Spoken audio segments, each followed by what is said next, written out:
Sehingga kalau mau sombong-sombongan, siapa sebenarnya yang duriah Nabi? Ya tentu saja orang-orang pribumi Nusantara itu. Bukan para Ba'alawi dari Yaman yang jelas-jelas datang ke Nusantara karena didatangkan Belanda, kemudian tes DNA-nya juga tidak nyambung ke Kanjeng Nabi. Pengkaburan sejarah dan makam-makam leluhur Nusantara itu nampaknya memang sistematis ya dilakukan oleh para Ba'alawi.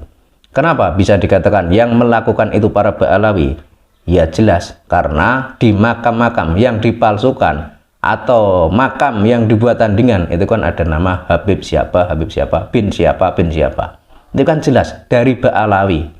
Kemudian yang kedua, ternyata selain adanya pemalsuan makam atau membuat duplikat makam, ternyata juga ada penyebaran lewat buku.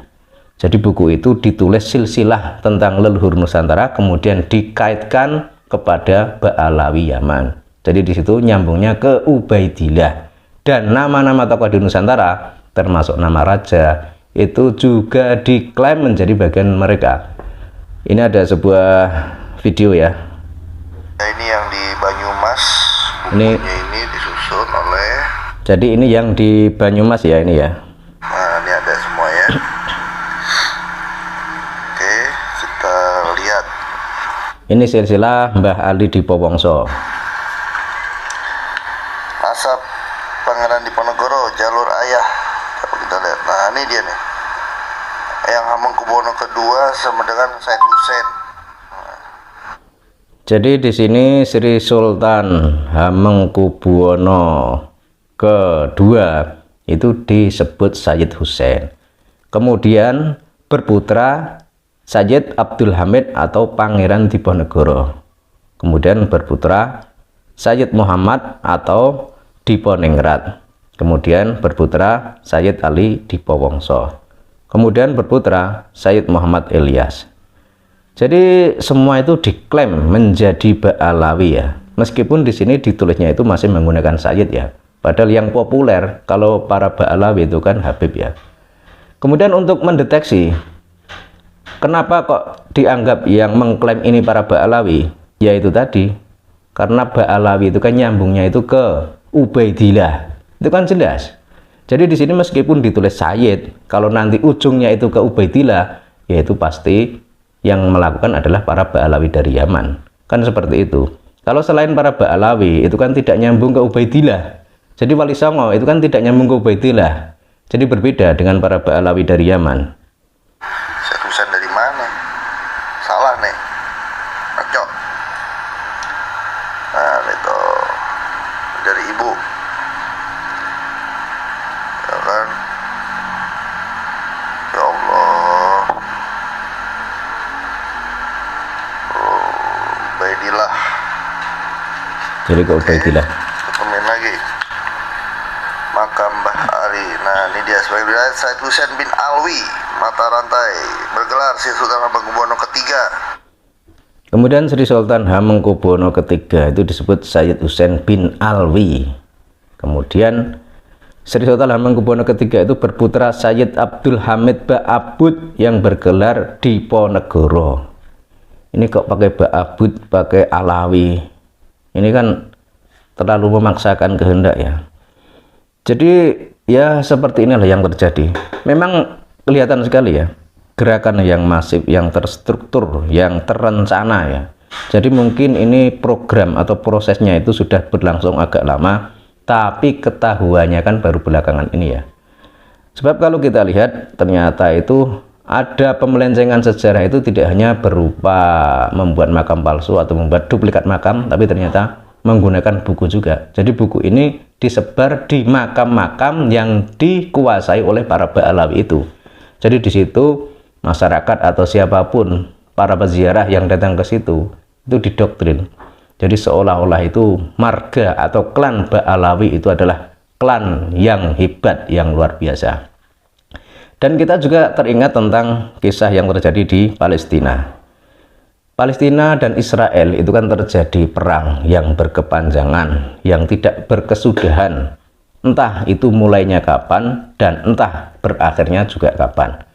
Namun yang perlu ditelisik di sini adalah sebelum terjadinya peperangan antara Israel dan Palestina, yang perlu digarisbawahi, ternyata sebelumnya orang-orang Israel itu kan membuat makam-makam palsu juga di Palestina, kemudian membuat petilasan dan lain sebagainya yang mengukuhkan bahwa leluhur Israel itu adalah memiliki tanah Palestina. Kemudian ada juga anggapan bahwa Palestina adalah tanah yang dijanjikan. Jadi prosesnya itu tidak serta-merta perang, tapi dulunya itu ada pengklaiman sejarah seperti ini. Dibuat makam dulu, dibuat petilasan dulu, seolah-olah Palestina itu adalah tanahnya orang Israel. Kemudian orang Palestina pun tidak tinggal diam, karena orang Palestina juga merasa bahwa tanah Palestina itu adalah miliknya orang Palestina. Akhirnya karena sama-sama meyakini posisi masing-masing, ya terjadilah peperangan yang berkepanjangan. Dan orang Israel pun masih beranggapan bahwa Palestina itu adalah tanah yang dijanjikan untuk orang-orang Israel.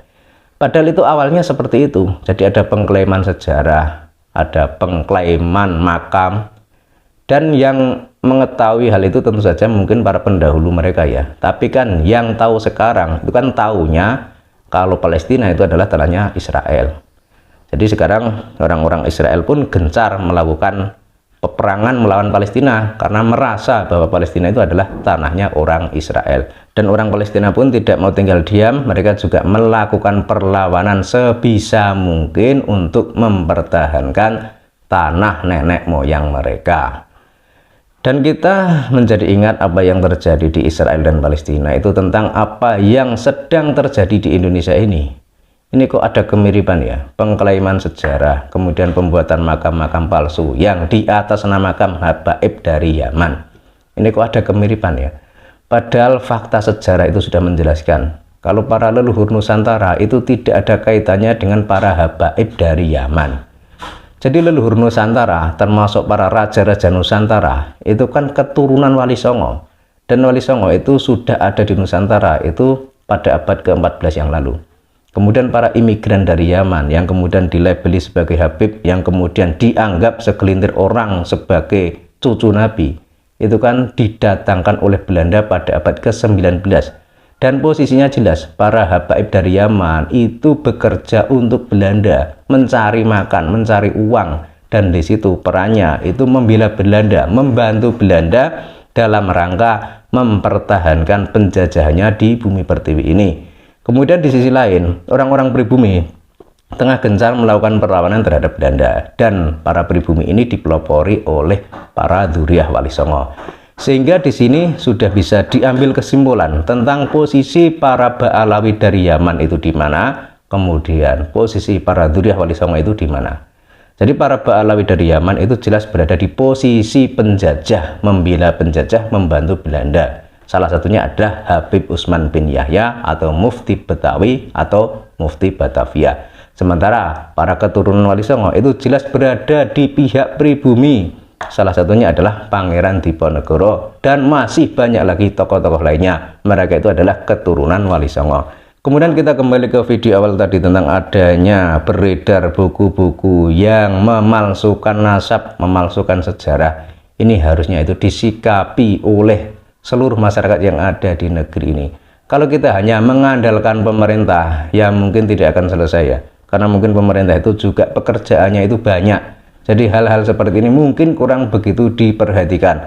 Padahal ini sebenarnya lebih berbahaya dari penjajahan yang asli ya. Misalkan negara diserang oleh musuh menggunakan tank, menggunakan rudal, menggunakan tembak, yaitu memang bisa menghancurkan suatu wilayah atau suatu negara. Padahal yang namanya pengkaburan sejarah dan pembuatan makam-makam palsu ini kan salah satu bentuk penjajahan secara halus.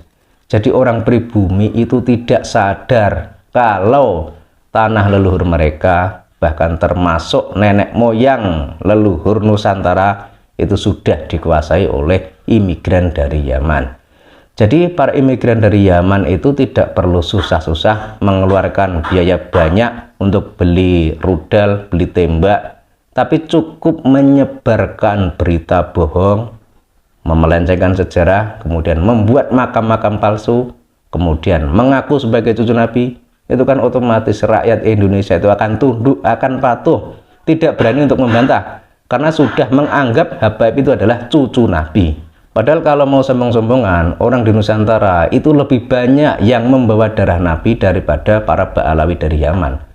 Bahkan para Ba'alawi dari Yaman, menurut tes DNA, haplogrupnya itu malah G, itu artinya tidak tersambung kepada Kanjeng Nabi. Sementara orang-orang pribumi Nusantara itu banyak sekali keturunan Kanjeng Nabi, baik yang tercatat dalam nasab maupun yang tidak tercatat. Karena zaman dahulu para wali songo itu kan dalam hal pernikahan itu kan menikah dengan orang pribumi Nusantara. Ada yang menikah dengan keturunan raja, ada juga yang menikah dengan rakyat jelata. Sehingga dengan begitu keturunan Wali Songo itu menyebar luas di Nusantara ini. Sehingga kalau mau sombong-sombongan, siapa sebenarnya yang duriah Nabi? Ya tentu saja orang-orang pribumi Nusantara itu, bukan para Ba'alawi dari Yaman yang jelas-jelas datang ke Nusantara karena didatangkan Belanda, kemudian tes DNA-nya juga tidak nyambung ke Kanjeng Nabi.